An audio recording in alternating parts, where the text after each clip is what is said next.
शरीर केउं अंगरे आंगुठी मारिले पानी बाहरी थाए। बंधुगण देखंतु कि झील पिलांकर शरीर केउं अंगरे आंगुठी मारिले पानी बाहरी थाए। तो बंधुगण आपन को कौन लगुच? बंधुगण यार आंसर होची कि आपन जानिथिबे कि झील पिलांक जदि आखिरे आपन आंगुठी मारिबे तो पानी बाहरीबाटा तो ग्यारंटी बाहरिबो।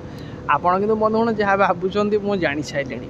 तो चलतु आउ गोटे क्वेश्चन देखा केउं जिनिस को पुओ माने कले थकी थांती झील माने आहुरी कहती करवा। केउं जिनिस को पुओ माने कले थकी थांती किंतु झील माने कहती आहुरी करवा। तो बंधुगण यार आंसर होची कि बंधुगण आप जानिथिबे कि जदि को महिला को कि को झील को आप शॉपिंग करी नहीं दिबे तो सेमाने केबे भी थकी न थांती एवं आहुरी आहुरी मन करथाए। केउं स्थान रे झील एवं पुओ को बाल कुंचु कुंचिया थाए। केउं स्थान रे झील एवं पुओ बाल कुंचु कुंचिया थाए। तो बंधुगण यार आंसर होची आफ्रिका। आफ्रिका रे झील एवं पुओं बाल कुंचु कुंचिया थाए। तो बंधुगण वीडियोटा केमिति लागला कमेंट रे लिखिबे एवं वीडियोटा को लाइक कमेंट